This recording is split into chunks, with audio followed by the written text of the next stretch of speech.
Hi, everybody. Kathy Tooley, CEO, Tools for Success. Thanks for joining us on today's Curtain. If you are a parent, I need you to watch this video. If you know a parent who has a school-aged child, I need you to share this video with them.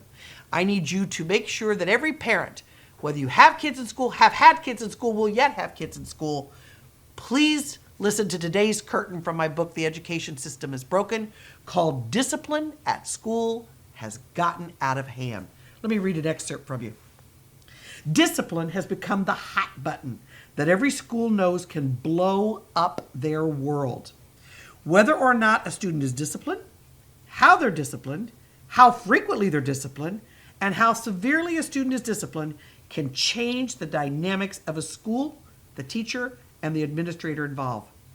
Parents' reactions of support or disagreement are the barometer for what will happen next in a school. So let me start with the basic.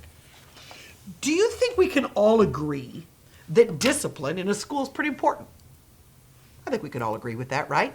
And I'm going to define discipline as the behaviors or rules for which we function our school. That discipline policy.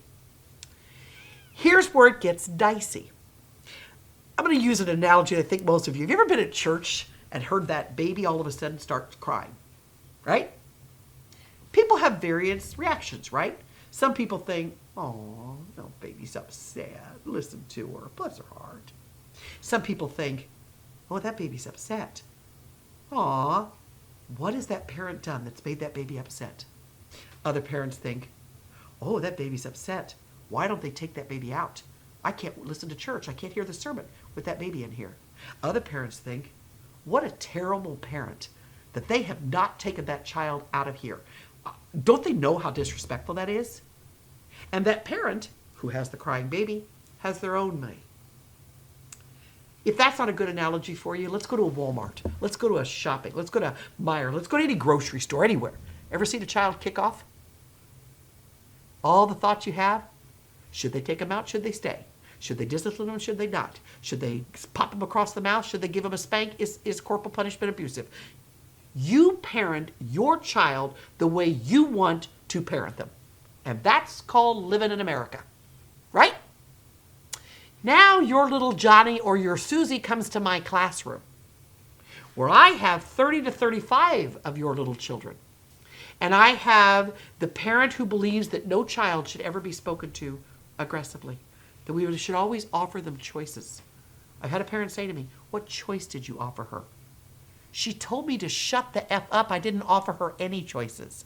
Well, in my household, we offer her choices. She has choices for her behavior. Okay? Then you have the parent that is like, I don't know why we did away with corporal punishment. I would have just beat them. I would have just smacked them and beat them. I don't know why those teachers had to put up with that stuff. So I'm going to teach you something that parents you may not know. Ready? When your child crosses my threshold, I trump you. What I choose to do in discipline with your child falls in alignment with the management of my school and the safety of the kids in it. Because you see, I'm not just a parent or a principal or a teacher to your child. I'm a parent or a principal or a teacher to the building or the classroom for which I oversee. So if you have taught your child that dropping in the middle of the floor to have a temper tantrum while they express their feelings is appropriate, but that goes against the discipline policy of my school because that's a safety issue, then I will discipline them based upon the discipline of my school, and you have no say. And you have no say. I want to point out a couple of chapters that I have in this. The one says the story, but my child did not do it. And then there's a separate story where it was just a prank. It is amazing to me the amount of flat lying that a parent will do for a child. And then wonder why the child lies. Or how a parent gets to decide that the fact that their child did blank prank was just a prank. But when somebody did it to their home, it's vandalism. They did it to their school, it was a prank. They did it to their home, it was vandalism. I said that same child that did this prank to my school, to your home, you would call the police.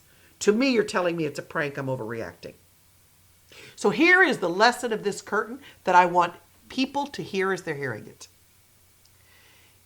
Until and unless we begin to understand that schools are not individually parenting your child, they are creating rules to make the school a safe learning environment for everyone that may be in contradiction of the way you parent.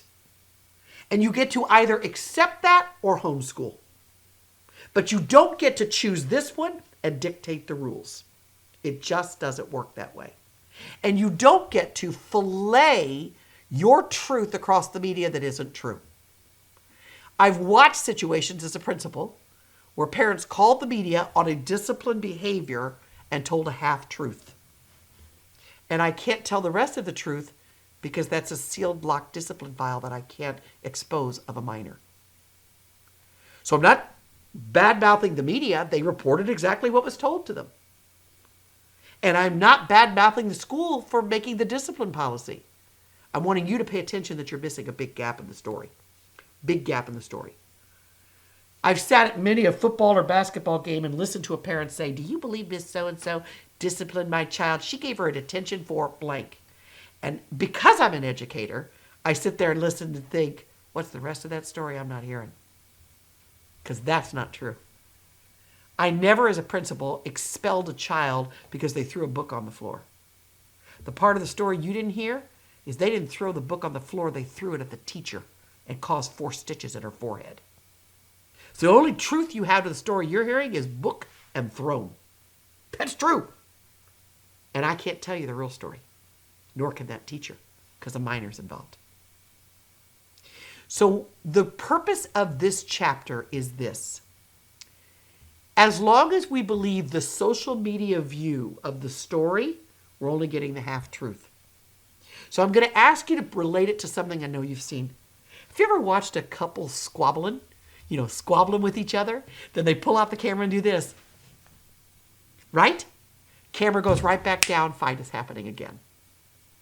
When you're seeing a story, when you're hearing a story, when you're reading a newsprint about a disciplined behavior, what you got was this. Ding!